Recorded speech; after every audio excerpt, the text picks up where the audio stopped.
আজকের এই বিস্তারিত আলোচনায় আমরা একটা খুব ইন্টারেস্টিং বিষয় নিয়ে কথা বলবো। মানে দক্ষিণবঙ্গের ১৪২টি আসনে দ্বিতীয় দফার ভোটের আগে একটা অদ্ভুত ছবি উঠে আসছে সোর্সগুলো থেকে। হ্যাঁ, একদমই তাই। মানে ধরুন, একদিকে ভোটের লম্বা লাইন, মানুষের আড্ডা, উৎসবের মেজাজ। আর ঠিক তার পাশ দিয়েই রাস্তায় টহল দিচ্ছে এক বিশাল বিস্ফোরক প্রতিরোধী সাঁজোয়া যান, যার নাম বিস্ট। ঠিক।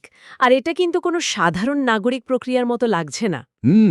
মনে হচ্ছে যেন টানটান উত্তেজনার কোনো অ্যাকশন থ্রিলার দেখছি আমরা।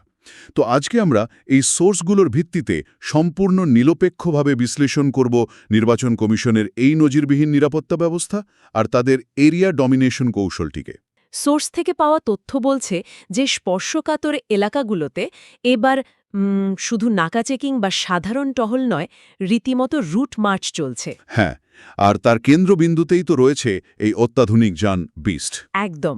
আর ডিজি সিআরপিএফ সোশ্যাল মিডিয়ার এর একটা ভিডিও পোস্ট করে লিখেছেন যে আমাদের শক্তি দুষ্কৃতীদের জম। বাবা, মানে এই কৌশলটাকে তো আমার একটা দাবার বোর্ডের মতো লাগছে। দাবার বোর্ড? হ্যাঁ, মানে ধরুন কমিশন যেন বিপক্ষ চাল দেওয়ার আগেই নিজেদের সবচেয়ে শক্তিশালী ঘুঁটিটা বোর্ডের ঠিক মাঝখানে বসিয়ে দিয়েছে। কিন্তু এই সাঁজোয়াজানকে কেবল শারীরিক নিরাপত্তার খাতিরে, নাকি এটা মূলত দুষ্কৃতীদের মনে ভয় ধরাতে একটা মনস্তাত্ত্বিক কৌশল? আসলে দাবার বোর্ডের এই চালটা কিন্তু শুধু ঘুঁটি সাজিয়ে রাখার মধ্যে সীমাবদ্ধ নেই। কমিশন এখানে বিপক্ষকে মানসিকভাবে আটকে দেওয়ার কৌশল নিয়েছে। আচ্ছা। এই যে এরিয়া ডমিনেশন শব্দটা আমরা বারবার শুনছি, হুম। এর মেকানিজমটা আসলে কি? এর মানে শুধু রাস্তায় ভারী গাড়ি নিয়ে ঘোরানো নয়। এর আসল কাজ হল স্পর্শকাতর এলাকাগুলোর প্রতিটি অলিগলি, প্রতিটি পালানো রাস্তা যে বাহিনীর নখদর্পণে। হ্যাঁ, সেই আধিপত্যটা ভোটের আগেই কায়েম করা, যাতে কেউ অশান্তি পাকানোর কোনো ব্লুপ্রিন্ট বানাতেই না পারে। ঠিক তাই। জিরো রিস্ক বা শূন্য ঝুঁকি নীতি অবলম্বন করে কমিশন এগোচ্ছে। আর এই দুর্গম এলাকায় যাতায়াত এবং বিস্ফোরক প্রতিরোধ ক্ষমতা সংবেদনশীল বুথগুলো নিরাপত্তা সুনিশ্চিত করতে সবচেয়ে বেশি প্রাসঙ্গিক। কিন্তু এই যে মনস্তাত্ত্বিক চাপের কথা আমরা বলছি, এর তো একটা উল্টো পিঠও আছে। মানে আপনি বলতে চাইছেন সাধারণ মানুষের দিক থেকে? হ্যাঁ, সোর্সগুলো বলছে যে এই বিশাল নিরাপত্তা বহর নিয়ে রাজনৈতিক মহলে দুটি সম্পূর্ণ ভিন্ন মত রয়েছে। এক পক্ষের দাবি এত কড়া পাহারায় সাধারণ ভোটাররা ভরসা পাবেন, আর অন্য পক্ষের মতে? এটা সম্পূর্ণ অতিশক্তি প্রদর্শন। ঠিক। যখন বুথের চারপাশে এত ভারী যান আর সশস্ত্র বাহিনী ঘোরে, তখন তো সাধারণ মানুষের মনে হতেই পারে যে এখানে নিশ্চয় বড় কোনো বিপদ আছে, নাহলে এত পাহারা কেন?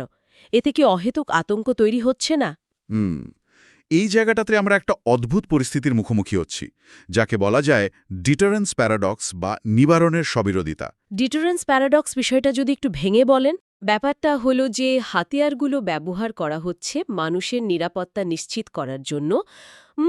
সেই হাতিয়ারগুলোই আবার দৃশ্যগতভাবে সবচেয়ে বড় বিপদের সংকেত দিচ্ছে। আচ্ছা। আমরা এখানে কোনো রাজনৈতিক দলের দাবির পক্ষে নিচ্ছি না, তবে নিরপেক্ষভাবে দেখলে অতিরিক্ত সামরিক উপস্থিতি অনেক সময় সাধারণ নাগরিকের মনে অস্বস্তি তৈরি করে। তাহলে কমিশন কেন এই ঝুঁকিটা নিচ্ছে?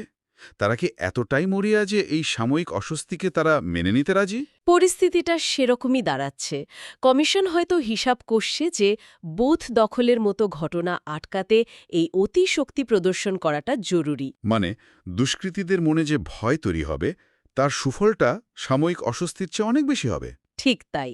তবে এই কৌশলের আসল পরীক্ষা হবে ভোটের দিনেই, যখন বোঝা যাবে পরিস্থিতি কতটা নিয়ন্ত্রণে থাকল। পুরো বিষয়টা তাহলে দাঁড়াচ্ছে দক্ষিণবঙ্গের ১৪২টি আসনে অবাধ ও শান্তিপূর্ণ ভোটের লক্ষ্যে নির্বাচন কমিশনের এরিয়া ডমিনেশন কৌশল।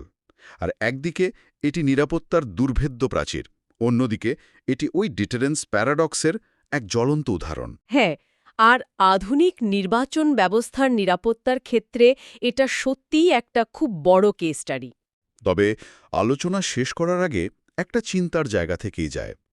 নির্বাচন তো একটি সাধারণ নাগরিক প্রক্রিয়া, কিন্তু সেখানে যদি বিস্টের মতো অত্যাধুনিক ও বিস্ফোরক প্রতিরোধী সাঁজোয়া যানের ব্যবহারটাই আগামী দিনে নতুন স্বাভাবিক বা নিউ নরমাল হয়ে দাঁড়ায়, তবে তা আমাদের নির্বাচন প্রক্রিয়ার পরিবেশ নিয়ে ঠিক কী বার্তা দেয়?